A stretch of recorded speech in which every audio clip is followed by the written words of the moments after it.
focus internally on what's working for you, like looking at your current customers. How do we find more of the same of them? How do we help our current customers get even more value from the product? How do we get them to the point where they have so much value from the product they want to organically tell their network about it? That's the obsession that you should have.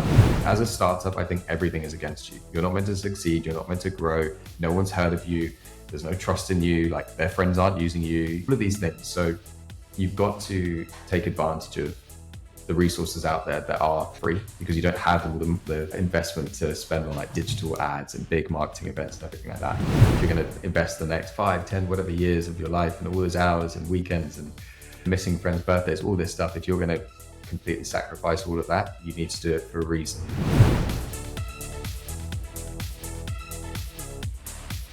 In today's episode, my guest is Rory Sadler. Rory is the co-founder and CEO of Trumpet, a SaaS solution which makes it easier for your buyers to buy. Before Trumpet, Rory started his career as a business development executive and fulfilled other roles like account executive, head of strategy, sales lead within SaaS companies of the like of Hotjar and Learnerbly, and many others. At the moment, next to Trumpet, he's also involved in multiple communities like RevOps, Co-op, Sales Enablement Collective, and Pavilion. Let's just dive right in. Welcome to the show, Rory. It's awesome to be here. Appreciate you having me on. Nice. Let's just get right started with the get to know you and Trumpet. Let's start with Trumpet. When did you start at Trumpet? December 2021, the 6th. Yeah, it's the day of incorporation. Is it the moment you actually started building, or is that the moment of corporation and things happened already before? Yeah, that's where it got formal. It was the summer of 2021 where we were ideating and validating before taking the leap to spend the next 10 plus years building a generational company. Can you share anything regarding revenue numbers? Where are you guys right now? Yeah, unfortunately, we're not able to fully disclose due to investor pieces, but we've got several hundred customers continuing to grow. We do have a PLG motion, so I think there's about 5,000 plus companies on our free plan, nicely converting one by one, but yeah, in a good position so far. Yeah. You mentioned funding. Can you tell a little bit about that? Like how much, how many rounds? Yeah, so we've done 2 rounds to date. One was in April 2022. That was our pre-seed round. We did 1.6 million pounds. I always remember that one in pounds, but our latest one is for some reason in dollars. As we've just, as of July time, closed $6.35 million. And that was backed by Albion VC in the UK, and also continued support from Lightbird, who I'd recommend everyone speaking to, as well as Adam Cara, Triple Point, Hatch. So yeah, some great European investors that we've got behind us. If you look at your revenue, is there any separation between service and product revenue? Not really. I'd say it's like 95, 98% product. We are starting to introduce more service. It's an approach that makes sense for us as a business, just due to the impact and the versatility of the product and the size of businesses that we work with. But I think in the early days, we've not had it as too much of a friction point. In the world of sales, onboarding and account management is always a discount lever. So yeah, we're growing up, and I think it's acknowledging actually the true value that we do deliver from the services side of the business. Yeah. How many employees do you guys have right now?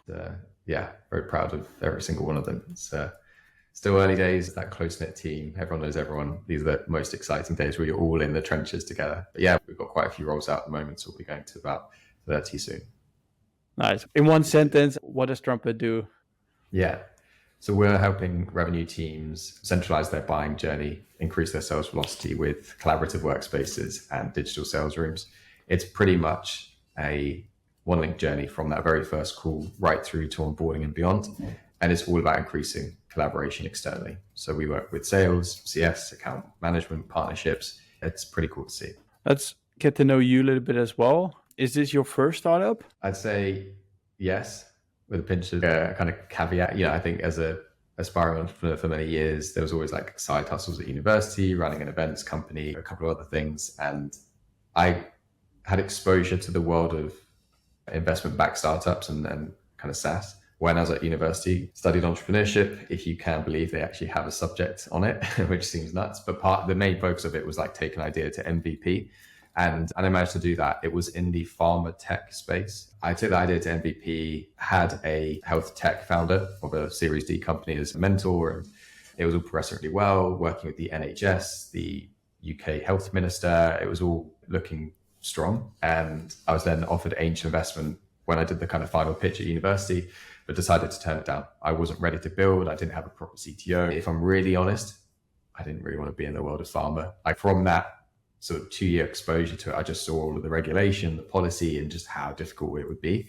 Many years later, I've now seen that idea being executed, which is great because I felt like at the time it was solving a problem, but I just didn't have that passion behind it. I think that's very important. So dabbled with the world of SaaS early on, and many years later, very fortunate now to be building. But yeah, I'm glad I did, waited, building network and the battle scars of being in and amongst startups and things like that. Yeah, and you mentioned it already, you started a lot of side hustles in university. You even studied entrepreneurship. Have you always wanted to be an entrepreneur then? Yeah, from a very young age. It was always the dream. Not necessarily for like money or anything like that. I think it's just to like create a story, put your name to something, be proud of something, build a team and go on a journey together. I don't think there's any experience that can make you as tired, but also be equally as rewarding. There's all these different stages of growth, those challenges that you overcome as a team together. And I'd seen that within network, within some family, TV, Dragon's Den on the UK, and all these different things. And I was just obsessed. Like I was that kid that was desperate to get a job as soon as I could. I wanted to grow up faster than any other kid. So yeah, I was just always drawn to the world of business. Never look back. You talked about your young days as a kid. May I ask, how old are you right now? I am 30. Do you have an end goal defined with Trumpet? I'd say no. The reason being is, I think as soon as we started ideating, we were, as any founder is, incredibly excited by the idea. We then started validating it and speaking to people in the world before going and building and seeing their excitement and their willingness to invest.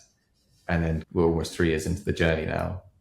We just don't want to stop. We know that the potential ahead is huge. If you just keep being obsessed with working closely with your customers, success in some shape or form will happen at some point, but it's not really our focus. If you just continue building a best-in-class product, a best-in-class team, and working with incredible customers, actioning their feedback, suddenly you blink and it's 10 years in and you're just endlessly proud of what you've all achieved together. So yeah, there's no defined strategy ahead. It's just, we're loving what we're doing right now. Let's just keep at it.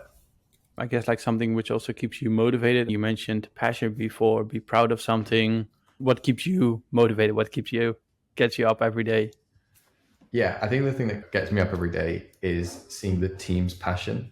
When I was at Hotjar, one of the things David, one of the founders there, said, he didn't expect everyone that joined Hotjar to live and breathe heat maps.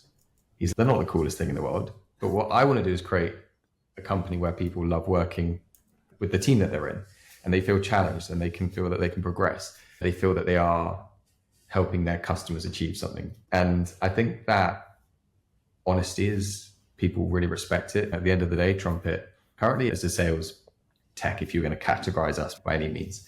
And I love sales. I live and breathe it. I'm a sales nerd, but I know not everyone in the world loves sales. We're trying to help change that perception too. But I think it's amazing to see the team that we have built and their passion for what we're building and their advocacy for our customers and their care. Anytime there's customer feedback, big or small, doesn't matter who they are, doesn't matter if they're enterprise or a 5-person small early stage startup, there's just equal care and attention to everyone. And I think that's pretty rewarding. Nice. Let's dive more into your journey. December 2021, incorporated. Probably the idea came earlier already. How did you guys came up with the idea? What sparked it? Yeah, it's an interesting one. So I'd spent, after university, about 7 years in B2B SaaS sales. And I'd actually lived and breathed the problem that Trumpet was solving. And at Hotjar in particular, we were doing SMB, we were doing mid-market, we were doing enterprise all at once as one team. So it was very messy. Usually you have different teams for that. But we always believed in giving every customer a standout experience because that's what Hotjar was about. That's why people love them, is they're the kind of brand that people resonate with. And so whether we were doing a 5K deal or a 50 or 100K deal, it didn't matter. Everyone should still have a great experience with us as a sales team because we're the face of the company and that experience. But we also had a lot of information to share with them. There's privacy implications, security concerns. We had a deck, just demo recordings, the list went on. So being able to start centralizing that into Google Drive links and Notion pages was where the initial idea for Trumpet came about, because I saw how receptive and grateful buyers were. And I realized how much it helped them be able to sell Hotjar internally. When the team started saying, hey, can you build those for us? Then something starts to click. And also my co-founders, Nick and Andrew, we'd known each other for many years and came together with ideas, and they've been thinking about something similar in the world of investment. When you go to raise from investors, there's a lot of data sharing, a lot of data rooms, and it's hard to stand out with all that noise. Yeah, we put the two together and then went and spoke to about 200 sales leaders and people and about 200 end buyers to see, do people want this product and do people want to buy in this way? Yeah, it was pretty quick turnaround, but we also did a lot of market research, which I encourage everyone to do. I think a lot of founders or aspiring founders think that they need to have the next new big idea. Like, I need to reinvent something. No one needs to have ever done this. For us, actually, there was a lot of validation in the market. For example, like DocSend, a way to share documents and get told they're being opened. And there was a lot of incumbents and legacy players. For us, that was validation. That gave us actually more confidence that this idea was the new, improved, and better way of doing things, but lots more ahead as well. Yeah. Yeah, it's interesting because you said you lived and breathed the problem, so you knew that there was a problem, right? But still, you spoke to 200 leaders, you did market research to really figure out, is it just our company, but also are other people's actually experiencing it? Yeah, I think it's a must, because if you're going to invest the next 5, 10, whatever years of your life and all those hours and weekends and missing friends' birthdays, all this stuff, if you're going to completely sacrifice all of that, you need to do it for a reason, not only that you're passionate about, that resonates with other people. And before taking that leap, it's not too much of an investment to, whilst you're working another job, to put in those extra hours and then validate that. Yeah. At the moment, you guys said like 5,000 companies using the free plan, a couple of hundreds using the paid plan. Did you know from the beginning it's going to be such a success? I think the research that we did, speaking to all of those people, gave us a lot of confidence. My co-founders are exited founders, so they've built and sold a bootstrapped SaaS company for near $30 million. It took them to 9-10 years to do that. So we knew that the journey wouldn't be linear. It wouldn't be straightforward. We didn't necessarily know it would go as well as it has gone so far. I'm not saying it's been easy. I'm not saying it's been a complete success. Like, it is still very early. But I think in the grand scheme of the world right now, I think we appreciate what the team have accomplished given the really tough macro environment. And especially being a tool that helps companies sell more quicker and improve their sales efficiency and velocity. We use it ourselves, as you can imagine, but it doesn't mean that we're immune from everything that's happening out there. Companies shrinking budgets and laying off teams and consolidating tech and all of this stuff. So yeah, I think from that, we've had hard lessons learned, but we've just had to be ruthless and focus and work on the things that really matter and drive growth forward. Yeah. Yeah, it's a nice bridge into the next question. So you mentioned hard lesson learned. Like, I think every founder hits rock bottom one day, I guess maybe even before your journey at Trumpet. Did you had a rock bottom moment yourself, either financially or personally? And how did you overcome that? I'm very much a person I'm a very positive person. It's hard to knock me down. I think build a tough skin many years in sales teaches you that, which is great for this journey. But I think with friends, family, work, I try not to let anything defeat me or put my hand up and say I'm not okay. And there was a point where I had a lot going on personally. Financially, was not in a good position. It was early days at Trumpet as well. And we were building the team, we were hiring. We just clicked go on the commercial driving revenue. When you've got investors, then once the revenue's going, there's expectation. And all of these things together, it led to burnout.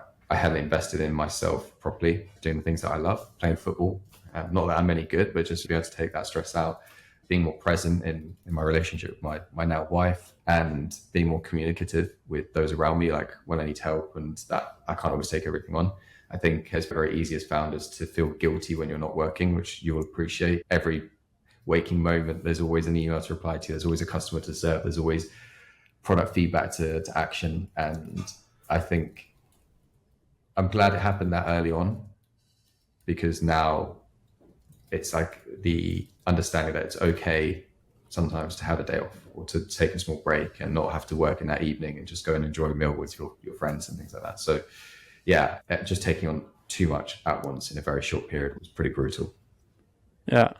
If you would, I guess then, because a lot of SaaS founders are listening, right? I guess if you can rephrase it into advice for others, what would you tell them right now? What should they be doing or shouldn't they be doing? I think some sports or whether it's yoga, Pilates, football, running, you've got to have some outlet that takes your mind off work fully, where you completely detach. I think that's been really important for me, is a time in the week, a couple of times where you just don't think about work, because we're always thinking about it. And with that as well, it's not feeling guilty when you're not doing work. I did, especially at any point. I felt like I needed to be doing things 7 days a week. And actually you realize things don't come down crashing and burning, and things that to-do list never, ever stops growing. And you can never get it down to zero. Embrace that and know it's okay. Nice. Yeah, I think for me personally, ball sports, I've always been a ball sport guy. So I played football 11 to 11 until last year, and now I'm playing paddle. There's no way you can think of work while playing a game like that. So I would definitely recommend it. Yeah. When we talk about like challenging periods, like you guys are now 22 team members, so have been growing like good. I can imagine there's a lot of challenging periods. You already hinted a little bit to it. What has been the most challenging period for you? Has it been the burnout period, or has there been other moments which have been super challenging for you? Yeah, I think that burnout piece was more like a personal thing. Most companies will go through this unless you're from day one setting out to build a company that works for the SMB space. But for us, it was that maturity, that stepping up of, we've worked with lots and lots of small customers, and introducing those next tier plans and introducing more customer success and deeper onboarding and training. And it happens like overnight. You get those larger customers, being able to serve them properly, having to go getting your like security certification, ISO, SOC 2, all of that can happen very fast. It can be a lot for the whole team, that progression up market. But at the same time, you're not just dealing with that internally. It's the external expectation of upper mid-market enterprise sized businesses. They don't want to have a buggy solution. They don't want to mess around with a startup. They are investing in a piece of software because they are a global company and they need it to deliver the results that were promised. Sometimes you have these shifts, these moments where you go from being one company to another almost, and it can happen very fast, pretty much overnight. One new customer can do that in the early days, and it's ensuring that everyone's able to adapt to that change, because it can hit you quicker than you expect. Because a lot of things will happen when you're going to go up market, as you mentioned. You go from a chaotic startup probably to a really organized one, because you have to meet all the requirements of the certifications, of course. Are you struggling to find people and companies which have access to your ideal customer profile? At Redditus, we just launched a second side of the marketplace, which allows you to search, filter, and contact B2B SaaS affiliates which have access to the audience you're looking for. We do this by leveraging first-party data sources. Want to learn more? Go to getredditus.com. Let's talk about positive things. So what has been some things you've done to grow Trumpet where it is today? In terms of GTM, or the last of the 5 years or so, we were like getting to that point of SaaS just flying off the shelf, and everyone was like, just do more of the same, and here's the playbook and go and execute, because all of these companies have followed that playbook. I think we're in a climate where buying behavior has changed. There is no budget holder anymore. It is a committee. There's multiple buyers, and that's even at SMB. The thresholds for software approvals have disappeared. It's all now with a CFO and the team around them. So we're in a very strange climate. There's a lot happening politically in the world as well. I think there are certain companies that you see, they've just nailed PMF and their product has just hit home with a real deep pain across so many businesses, and they just take off. Sometimes it's a timing thing, sometimes it's execution. But I think for the most part, they're few and far between. Everyone sees these shining stories and thinks, oh, why is that not us? But I think in the most part, seeing everything that's shared out there on LinkedIn and all these like startup playbooks, and here's this company that went to 100 million in 3 years, whatever it might be, it's easy to get distracted. I think the first thing is just focus internally on what's working for you. Like looking at your current customers, how do we find more of the same with them? How do we help our current customers get even more value from the product? How do we get them to the point where they have so much value from the product, they want to organically tell their network about it? That's the obsession that you should have. So I'd say as a go-to-market strategy, that's been integral for us, is living and breathing a value that we're very proud of and take very seriously, like that true customer obsession. White glove service, going the extra mile for them and making them feel like they've changed the game for their team by working with us. So that's one part. The other thing is, when I was speaking about all of these, here's this playbook, here's what everyone else has done, these years of seeing the repeatable processes happening, I think we're now in a climate where it's that just doesn't work. You need to be trying different things all the time. We're a mess internally. We are doing probably way too much than we should be. Everyone's wearing way too many hats. We're trying far too many different channels and partnership strategies, but it's because it's really hard. We've made a lot of noise from the outside. We're growing pretty well, but we've got to hustle. This is really being in the trenches. And I think trying to rely on one channel and double down on it, there's high risk with that in this environment. So yeah, I would encourage people to do, as Paul Graham said, do the things that don't scale. For us, we're being in person as much as possible, like being able to meet those execs, those decision makers, and being on site for training. We would love to be pure PLG and the software is like completely hands off, but it's just not the case. We're trying to show our investment to our early adopters and our customers by being face to face as much as possible. And I'm curious, how does that work well with the VCs you guys have on board? Because they often want to have predictable scalability, or they want to know exactly what you're going to do. And you mentioned true customer obsession, which I love, but then it's hard to say we're going to generate X amount of revenue when we keep doing that. In-person events is always a bit harder to justify or to make it scalable. Like, how do you work that out, like doing these kind of things and having a VC on board as well? We're very upfront with that conversation, and I think it's everyone just being quite candid. That 0 to 1 journey, it's scrappy. It's like any customer anyhow. There's different contract terms and different discounts. You can't really have it repeatable, because I personally think there's nothing more valuable than having someone actually using your product daily than whether it's a 5, a 10 or a 20K contract. And that sounds stupid, and we should all be very revenue focused, and I'm not saying we're not. But sometimes avoiding friction to get someone winning with your product is going to create an advocate. And as long as you're building the company together with them by listening to their feedback, that investment in them and that kind of flexibility, it will come back to reward you for sure in future. That 0 to 1 journey, it's scrappy. It's any shape or how. The 1 to 10, the 1 to 5, whatever it might be, that's where you start to think about more like repeatability and process and being able to scale up the team and just like being able to reflect what has worked and look at our best customers, the ones who are using it the most. Like, where do we find them? How do we engage with them? I think it's unfair for VCs to expect a perfected playbook in the first 2-3 years, but everyone wants to move away from that as soon as possible, because it doesn't become very manageable either. No, nice.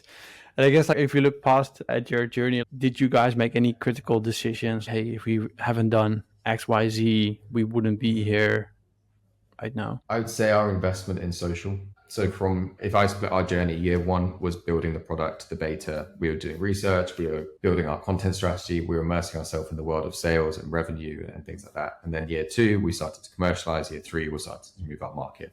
Typical growth journey, I think. But throughout, even from day 1, we announced Trumpet to the world, but we didn't say exactly what it was. We didn't give much away, what it looked like. So we started to create like FOMO, and we started to be very present in the sales communities. Building this waitlist was actually something that was quite successful for us. But all of that came down to leveraging LinkedIn and social channels because it was free. As a startup, I think everything is against you. You're not meant to succeed. You're not meant to grow. No one's heard of you. There's no trust in you. Like, their friends aren't using you. All of these things. So you've got to take advantage of the resources out there that are free, because you don't have all the investment to spend on like digital ads and big marketing events and everything like that. So for us, posting daily, religiously on socials, value added content, like we were sharing best practice in terms of sales or building startups and things like that. Both me and one of my co-founders, and then the team started doing it as well. So as a company, we know we're quite unique. We know that our ICP and our buyers live on LinkedIn in particular, but we wanted to start investing in that world and that community by creating content for them. I think that investment from the very early days has now compounded. So when people think of our space, they think of Trumpet. And they also have trust in us because they know that we don't just push the product and say we're the best thing ever. We've been sharing content that can help their team grow and help their team sell and help their team renew their customers, all these different things. Yeah, I cannot recommend enough the power of building, I guess, engaging in the world of socials. Yeah, because I just checked your LinkedIn profile again, 32,000 followers. So you've been going at it nicely. And in the intro, we mentioned you're part of the RevUp, ScoUp community, Sales Enablement Collective, and Pavilion. So are those the things which summarize it? Like, really heavy on LinkedIn, 30K plus these communities? I think I've tried not to pay too much attention to the kind of follower account or anything like that. I think you become It becomes ego stroking. How many likes did I get? And how many comments did I get? And what posted well and what didn't? I think for me, every single day I'm now in the routine. I've not posted on a day since starting Trumpet. And it was just coming into the office, first thing. It's the most messy note list in the world. I just have ideas when I'm out and about, and I jot down the idea.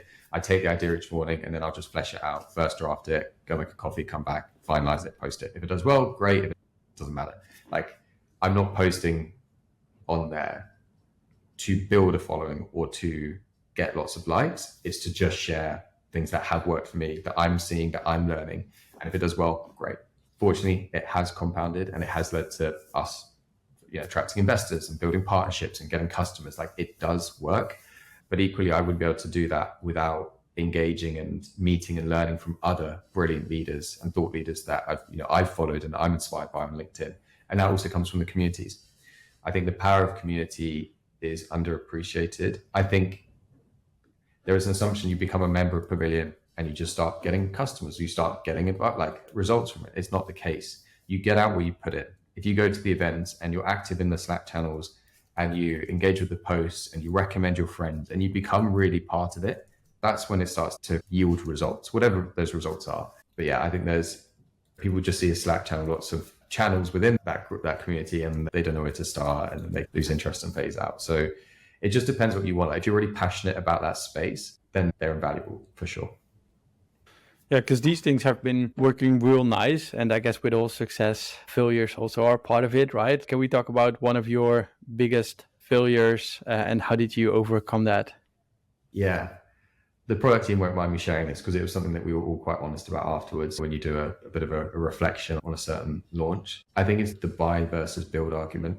We're very fortunate. Building in SaaS right now is arguably, and it's only going to ever continue to be, easier than ever because tech and building is becoming like more and more commoditized and more accessible and faster. And let's not even get onto AI because we'll talk about that for hours.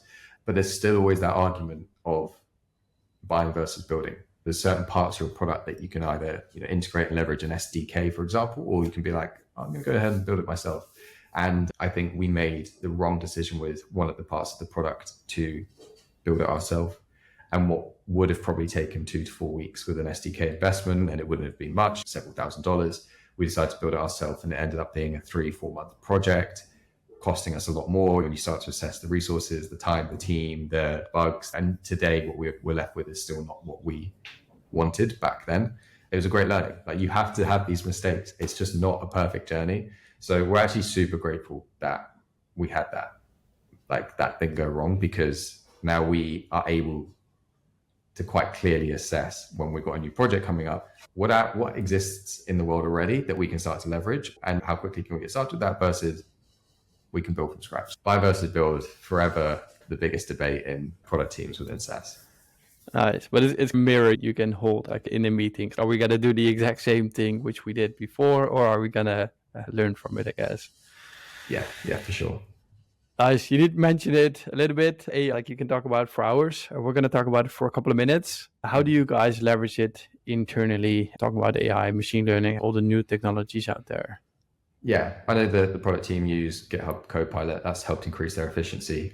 Would recommend that to anyone. We use v0.dev, which is a great tool if you've not checked it out.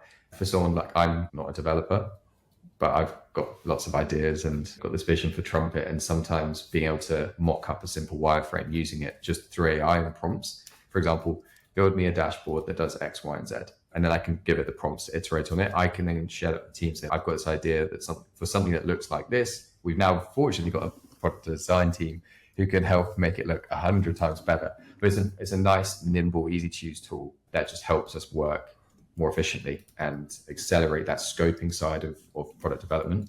So that's on the product side. Reporting goes without saying, like finance reporting, metrics is just, AI has been a game changer for that, a lot more automated and seamless. Interestingly, on the go-to-market side, so for sales, AI has helped accelerate our research. What would have taken 20 to 25 minutes per account before, it's, I'd say, less than a minute now to produce the same results. And for us to, on the sales side, actually, I'd really recommend Perplexity. It's able to assess a lot more sources of content than OpenAI and ChatGPT. So it's able to look at someone's LinkedIn profile, their website, and other blocks and do a lot more digger deeping. I think it combines some results from like Claude and ChatGPT. I might be wrong there, but for me, that's been great for researching, building all sorts throughout the sales cycle. So yeah, we're a company that embraces AI. I think it's going to become increasingly part of our infrastructure, and that's excluding our own product as well. Yeah. One final question before we dive into the closing questions. Like, if you look at now 2024, you mentioned it a lot of times already, times are changing, buying SaaS is different. What are your plans for 2024? Maybe even going already to 2025. I don't know if you plan that far. If you look at go-to-market, what are you guys going to do, which you hope is going to make the difference? Yeah, I think we're going to continue doing things that don't scale. And for us, that means delivering a best-in-class, standout, white glove customer experience. I don't think for us, our software is all about asynchronous collaboration and it's very easy to use, but we still want to be as close to our customers as possible. So we're going to actually be doing more of that rather than trying to become like a very lean CS team. I think fortunately, there's been a resurgence of CS. I think for the last few years, it was like, how do you have really small headcount in CS? And now everyone's like, oh, wait, we need NRR. And actually renewals are really important, all this stuff. So we've always believed in that. In fact, our first go-to-market hire was our head of CS. So from day one, we've invested in the experience from start to finish, including support.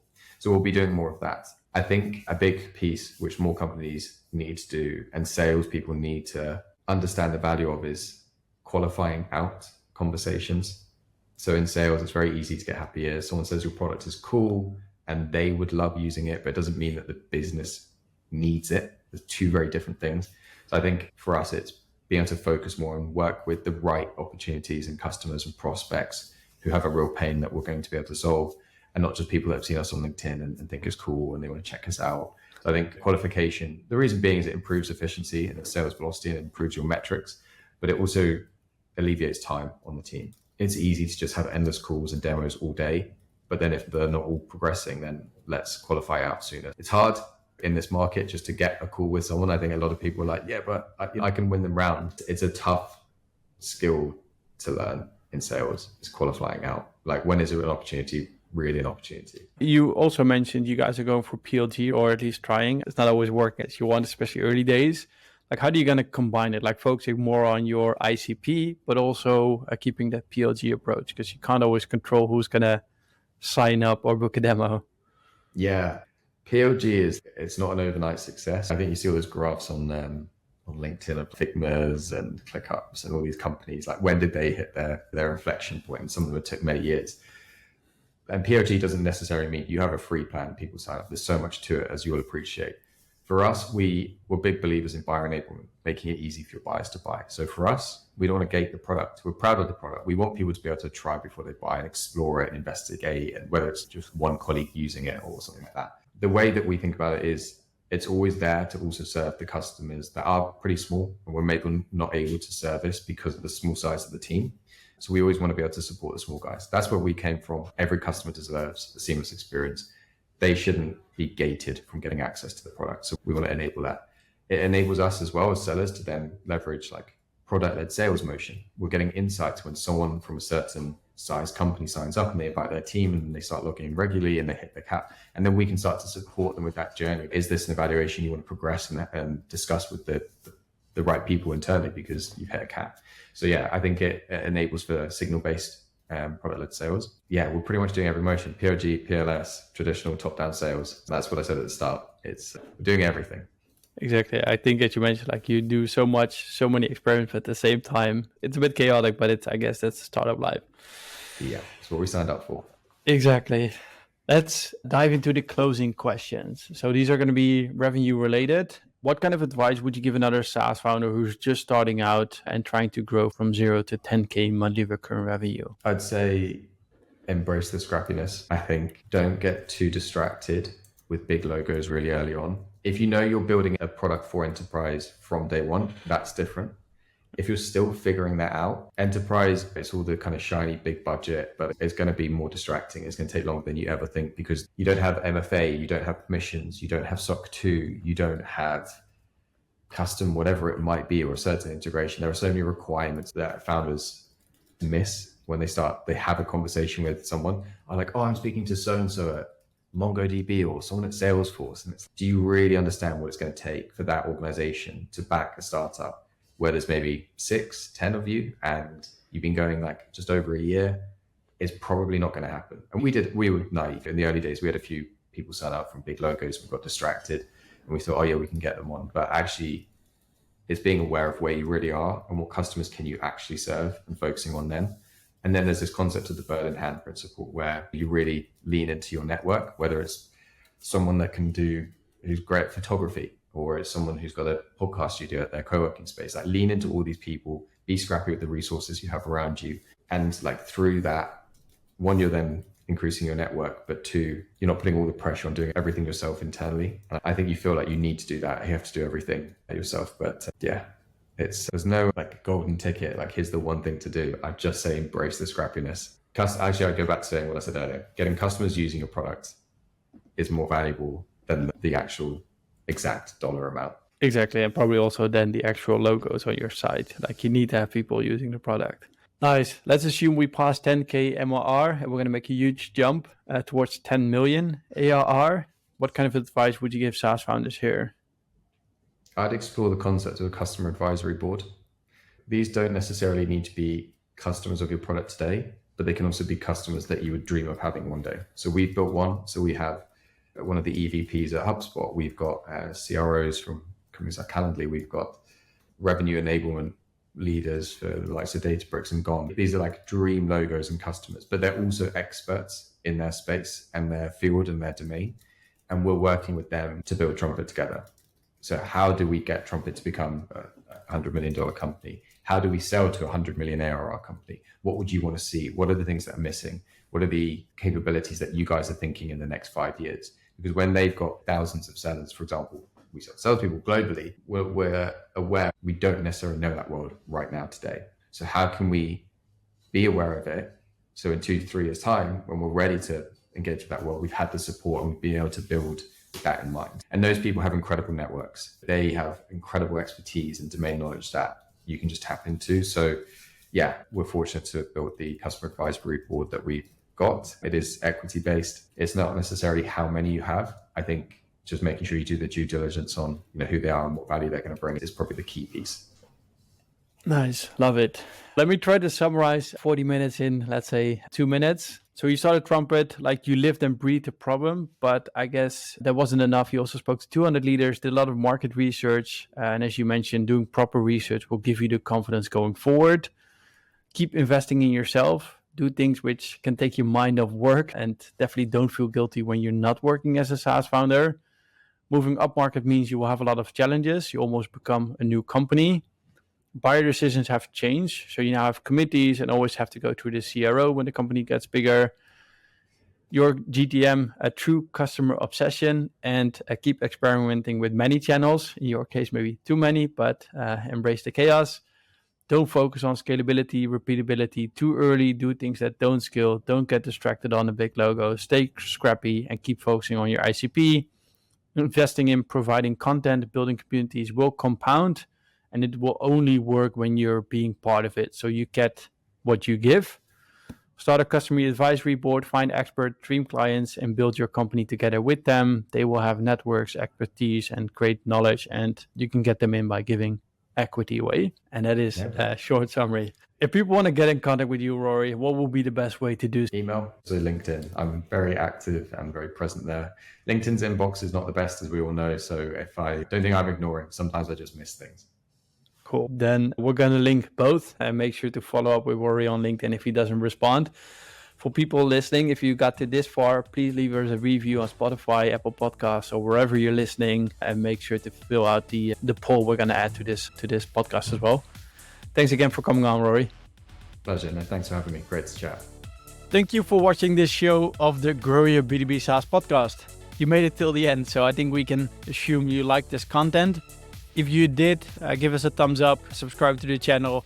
If you like this content, feel free to reach out if you want to sponsor the show. If you have a specific guest in mind, if you have a specific topic you want us to cover, reach out to me on LinkedIn. More than happy to take a look at it. If you want to know more about Rarities, feel free to reach out as well. But for now, have a great day and good luck growing your B2B SaaS.